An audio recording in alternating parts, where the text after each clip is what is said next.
So, hi everyone. Today I will talk about my topic, which is Netflix. How does this movie end? I hope that after you have watched this video, you can learn something about the business model of Netflix and probably have a sneak peek at the future of Netflix. So, I'll start now. So Netflix, I want to introduce the company. It is a member-based streaming video service offering a number of television shows and movies for the members.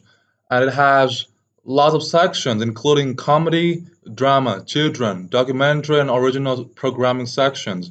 And this definition is taken from the site reference.com. It is a great site.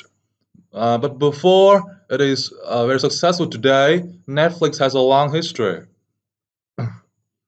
It started as a mail order company renting DVDs of movies from Hollywood, and then it delivered to the customers using the postal system. In 2000, Netflix switched to a subscription model in which the customers will get regular DVDs on a monthly fee basis. And then Netflix soon became the largest player in that business, in that industry. In 2006, it delivered its billionth DVD. And in 2007, Netflix started its movie streaming service. Actually, it is an on-demand movie streaming service.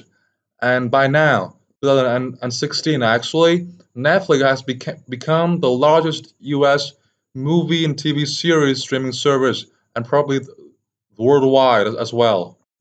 So there are some very striking figures about Netflix that I think you should know.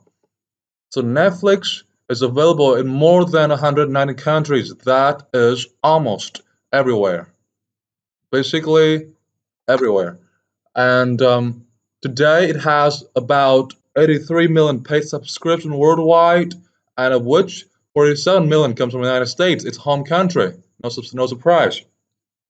Again, uh, its DVD renting business is still going very fine. It delivered its billionth DVD in 2006, and now it accounts for over 90% of digital movie streaming in the United States. And of course, for that market share, very huge market share, it consumes over 30%, actually 35% of US internet bandwidth, a huge amount compared to competitors like Hulu or Amazon. The title of this chapter is How Does This Movie End? Actually, it has nothing to do with a movie. It is about the future of Netflix. If you look at Netflix, the history of Netflix, like a movie, then the analysts of the company are thinking of how the company is going to develop. How is the company going to succeed or to fail in the future? So the first scenario is very bright. It looks like the world of Lorax.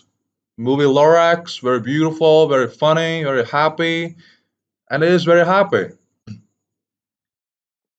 So the possible ending scenario number one is like this. Netflix has grown very strong and it has lots of customers and it has a lot of subscription. Therefore, the content providers need Netflix, need Netflix, and they treat Netflix as equally as the cable systems, their traditional distribution networks, to be able to broadcast the latest TV shows and movies. And also, Netflix is Netflix provides customers with their favorite videos and movies, but cable systems operate on a completely different business model. They operate on selling a bundle of channels, and not so many of the channels are favored by the customers. Therefore, the cable system, if they are treated equally as Netflix, they have to retreat from their bundling activities to attract more customers.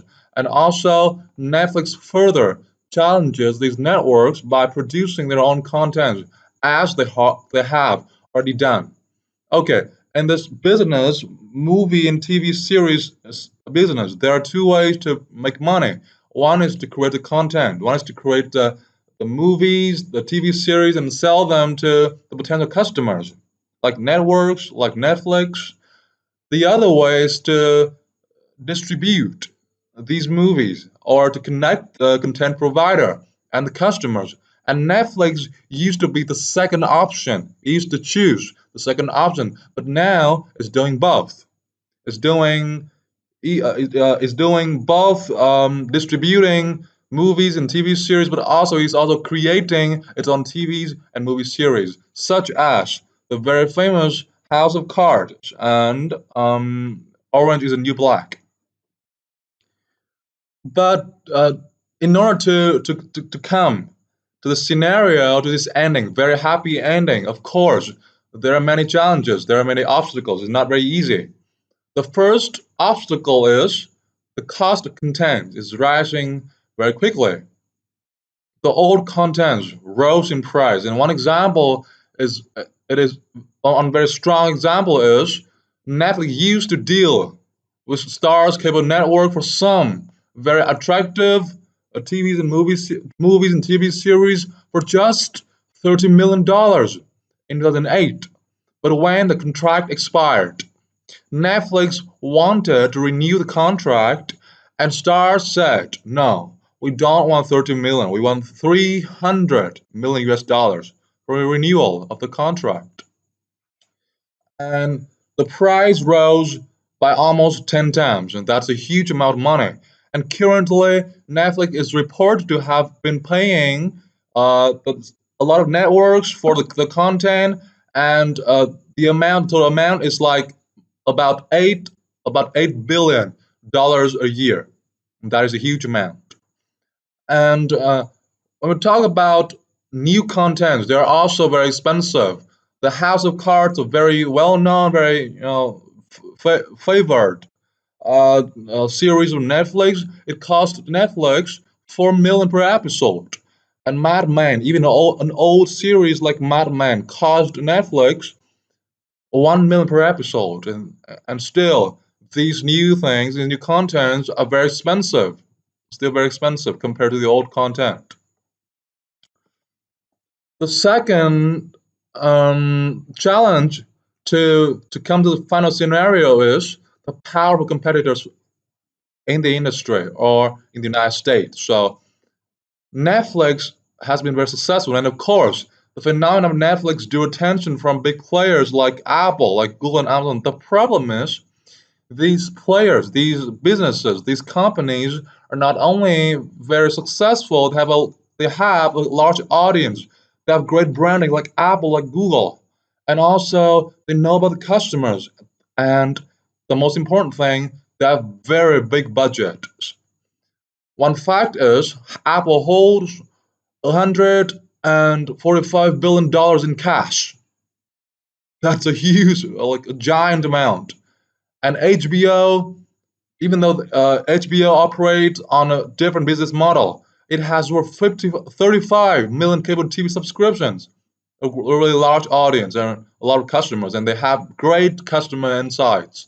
And the problem is these competitors can actually imitate the business model of Netflix. They can. They have the technology, they have the money to actually create a model, a streaming service that is similar to Netflix and can compete with Netflix. And that is the thing. And actually some of them have been doing this, like Amazon and Apple with the very famous the biggest downloaded movies and media store, that is iTunes. So they have very great potential to create a similar service to Netflix. The third challenge is the reliability of the new contents. As I have said before, the new contents are expensive, but the problem is they're not guaranteed. The success is not guaranteed, like the old contents. Even the old contents, sometimes the creator may charge you higher than it should be, but they're proven contents. They have an existing audience. They have an established audience. People have loved it, people have watched it, and they want to watch it again. So there are a lot of methods to predict the success. and to predict the revenue source, a lot of things for Netflix. So the old contents are a safer bet for Netflix. However, the new contents, even though they help to promote the branding and sometimes they can cut some cost, they are very risky because there's no absolute method to predict success. Actually, Netflix has been using algorithms to predict success, but the results are very mixed and are not reliable. And some of the evidence for this risky behavior is Orange is the New Black and House of Cards are just the tip of the iceberg. Actually, Netflix has produced many more other series, and a lot of them are not very successful, like Lilyhammer, like Hemlock Grove, like Bad Samaritans. So, the new contents are very risky for Netflix. And the last challenge that the reading mentioned is rising cost of other resources of the company, and one of them is bandwidth cost.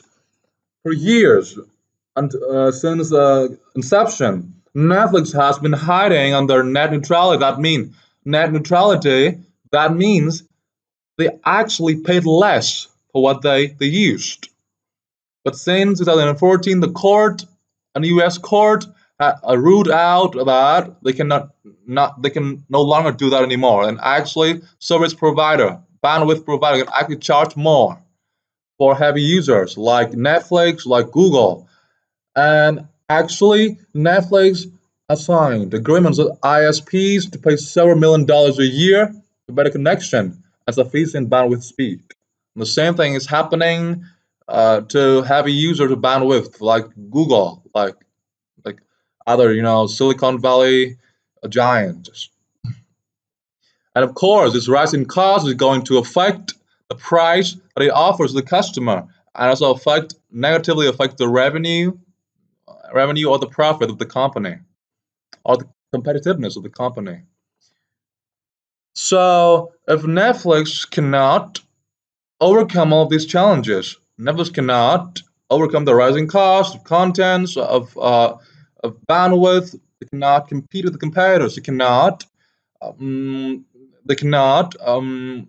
produce contents that are very attractive to the customers. Then probably they will encounter a future full of uncertainty, very fast and furious. And this possible ending scenario number two is like this.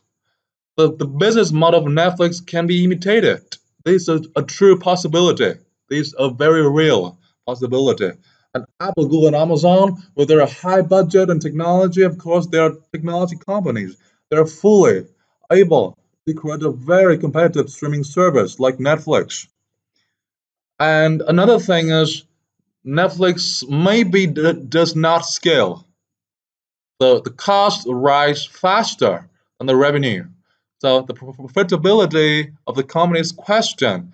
And at one time, the price of shares are too expensive, and ultimately, Netflix cannot sustain the business and cannot compete with other players in the industry, like Apple or Amazon. So this is the end of the chapter and also the end of my presentation. Thank you for listening. Um, I hope that after this presentation, you can learn something about Netflix and its business model and something about the future of Netflix. And bye.